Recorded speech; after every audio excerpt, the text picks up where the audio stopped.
દુર્ભાગ્ય story. બાળકનો જન્મ થાય ત્યારે તે સૌ પ્રથમ તેને જન્મ આપનાર માતા પિતાને ધીમે ધીમે ઓળખતું થતું હોય છે. જેમ જેમ બાળક મોટું થાય તેમ બીજા અનેક સંબંધો સાથે બંધાતું જાય છે. આ નવા બંધાતા સંબંધોમાં બાળકના પ્રાથમિક કે હાયર સેકન્ડરી એજ્યુકેશન દરમિયાન તેના મિત્ર સાથેના સંબંધો એવા વણાયેલા હોય છે કે તે માઠા હોય કે સારા, પરંતુ આવા સંબંધો તેને કાયમને માટે તેના મગજમાં ઘર કરી ગયેલા હોય છે. આવા સંબંધોમાં જ્યારે શાળાના એજ્યુકેશન બાબતના સંબંધો હોય અને તેમાં પણ ભણવાની બાબતના સંબંધોની હરીફાઈ માનવીના મગજમાંથી કોઈ કાળે દૂર થઈ શકતી નથી. સૌરાષ્ટ્રના કચ્છ જિલ્લાના મુખ્ય મથક એવા ભુજ શહેરમાં વસતા માતા પિતાના સંતાન એવા બેમાંથી એક પ્રણવ ચોપડાએ ફોન કરવા માટે ડાયલ કરતા પહેલાં 2 વાર ચબરખીમાં લખેલો ફોન નંબર પૂરેપૂરો કાળજીપૂર્વક વાંચી લીધો. 3 વાર એ નંબરના માલિકનું નામ જોઈ લીધું. 4 નહીં પણ 40 વાર દાંત કચકચાવી લીધા. પછી મનોમન બબડી લીધું, નરેશ જહાંગીર દાર, હવે તો તારે મને મળવા આવવું જ. હાયર એજ્યુકેશન કે કોલેજના સમયમાં તે મને મારાથી નીચો દેખાડવામાં કોઈ કસર બાકી નહોતી રાખી, પણ હવે હું તને નીચો પાડી બતાવીશ.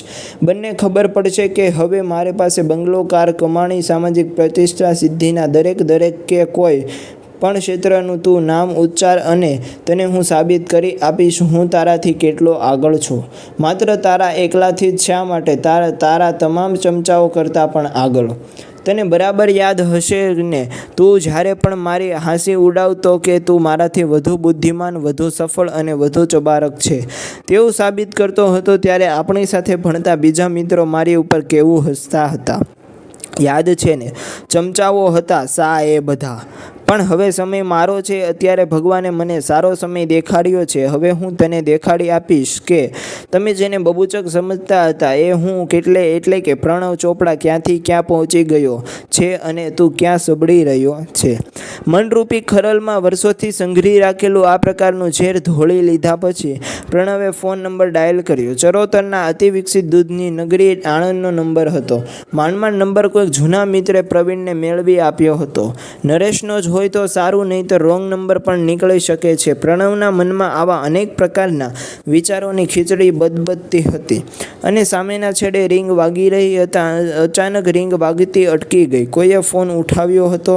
કોઈક ફાલતુ અવાજમાં પૂછી રહ્યું હતું, એલાવ કોનું કામ છે? પ્રણવ અવાજ સાંભળી રાજી થઈ ગયો. આ નરેશનો જ અવાજ, બકરીના જેવો પાતળો. હેલો ને બદલે એલાવ બોલવાની ગામડિયા સ્ટાઇલ પણ એની જ. આ માણસ ક્યારેય નહીં સુધરે. ખુશ થઈ ઉઠેલા પ્રણવે ખાસ પ્રયત્ન કરીને ગળાની ગુફામાંથી વાઘના જેવો ઘુરકાટ બહાર કાઢ્યો. Is it Naresh Jahangirdar? I want to tell to him. બોલો, હું નરેશ બોલું છું. સામેથી બકરીનો બે સંભળાયો. પોતાની જાતને વાઘ જેવા સમજતા પ્રણવને જો જાણે મોજ પડી ગઈ. અલ્યા નરેશા, મારો અવાજ તો તને શેનો ઓળખાય? પણ મને તો કદાચ ઓળખી શકીશ. હું પ્રણવ ચોપડા. સામેના છેડે 2-4 ક્ષણો માટે મૌન છવાઈ ગયું. પ્રણવને તો લાગ્યું કે સાલો ડરી ગયો. પછી નરેશનો દબાયેલો સાધારણ સ્વર સંભળાયો. તને કેવી રીતે ભૂલી શકાય? આપણે 3 વર્ષ કોલેજમાં અને હાયર સેકન્ડરી એજ્યુકેશન દરમિયાન પણ સાથે હતા ને. બોલ ભાઈ, તું ક્યાં છે? શું કરે છે? પ્રણવ તો ઉછળી પડ્યો. મારો બેટો પહેલા રાઉન્ડમાં જ ચિત્ત થઈ ગયો. એણે વિચાર્યું કે મારા દમદાર અવાજ અને વાત કરવાની શૈલીમાં છુપાયેલો આત્મવિશ્વાસ પારખી ગયો લાગે છે. હજુ રૂબરૂમાં તો મળવા દે, પછી એને ખબર પાડું છું. ચૂન ચૂન કે બતાઉંગા મેરી દોલત ઓર ગિન ગિન કે બદલા લૂંગા દોસ્ત. નરેશે સ્વગોક્તિ બંધ કરી અને બોલવાનું શરૂ કર્યું. શું ચાલે છે પ્રણવ? આનંદમાં શું કરે છે તું? પડેલા અવાજમાં નરેશ માહિતી આપતો રહ્યો. ઠીક છે બધું. નાનકડી ફેક્ટરી લઈને બેઠો છું. પરણ્યો, 2 દીકરીનો બાપ બન્યો. આ કાળઝાળ મોંઘવારીમાં ને મંદીમાં બીજું તો શું કમાવાનું હોય ભાઈ? 2 ટંકના રોટલા દાળ રળી લેવું છું. તું ક્યાં છો?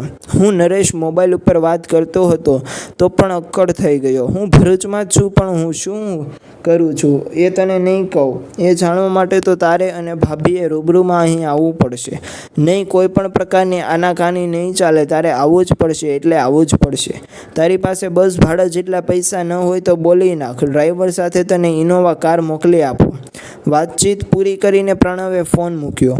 આજે પહેલીવાર એના કાળજામાં ઠંડક પ્રસરી ગઈ. કડવો ભૂતકાળ તાજો આવ્યો. એ લુચ્ચાએ હેરાન કરવામાં કશું બાકી નથી રાખ્યું. હવે મારો સમય છે. છેલ્લા 8 વર્ષનું સંઘરેલું ખનન ધાર કાઢેલી બરછીનું જેવું તીક્ષ્ણ થવા માંડ્યું. કોલેજમાં હતા ત્યારે નરેશનો જમાનો હતો. મોબાઈલમાં તોફાની છોકરાઓ એના મિત્રો હતા. ક્લાસમાં બેસીને ભણવાને બદલે એ ટોળકી આખો દિવસ કેન્ટીનમાં બેસીને કોઈની મશ્કરી કરવામાં જ સમય પસાર કરી નાખતી હતી. પ્રણવ એના માટે એનો માનીતો શિકાર હતો. પ્રણવ આખું વર્ષ તનતોડ મહેનત કરતો, પણ જ્યારે પરીક્ષાનું પરિણામ જાહેર થાય ત્યારે એનો ક્રમાંક બીજો જ હોય. પ્રથમ ક્રમાંક નરેશનો જ નીકળે અને આ અવસરની ઉજવણી નરેશ પણ એની આગવી શૈલીમાં કરતા હતા. પ્રણવનો હાથ પકડીને એને કેન્ટીનમાં ખેંચી જાય. આવ 2 નંબરી આવ, તને પાર્ટી આપું. પ્રણવની હાલત બગડી જાય. કેન્ટીનમાં તોફાની ટોળકી એની ઉપર હસવા માટે હાજર જ હોય. બિચારો પ્રણવ કરે કે પણ શું કરે. આખું વર્ષ લાઇબ્રેરીમાં પડ્યો રહ્યો.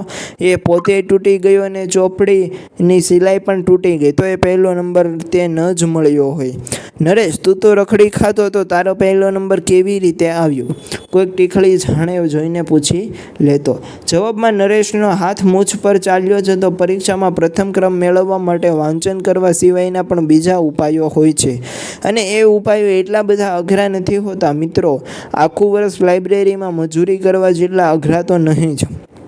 થોડોક દોષ કિસ્મતનો પણ હશે, નહીંતર બધી વાતમાં આવું કેમ થાય? ક્રિકેટની મેચમાં પ્રણવ ખૂબ સારો બેટ્સમેન હોવા છતાં પહેલે દડે બોલ્ડ થઈ જાય અને 9મા ક્રમે રમવા ઉતરેલો નરેશ આંખો બંધ કરીને ધોકાવાળી કરે અને 50-60 રન જોડી નાખે. મેન ઓફ ધી મેચનો ખિતાબ જીતી જાય. છોકરીઓ એની પાછળ ઘેલી બનીને ફર્યા કરે. ચૂંટણીમાં પ્રણવ ક્લાસ રિપ્રેઝેન્ટેટિવ પણ ન બની શકે અને નરેશ GS તરીકે ચૂંટાઈ આવે. અને ઉપરથી દરેક પરાજય વખતે એનો આ ટોણો તો સાંભળવાનો જ કે ચૂંટણીમાં જીતવા માટે સારા ઉમેદવાર હોવું જરૂરી નથી દોસ્ત. જીતવા માટે બીજા ઘણા રસ્તાઓ હોય છે. આજે આટલા વર્ષ પછી ભગવાને મારી સામે જોયું. પ્રણવ વિચારી રહ્યો.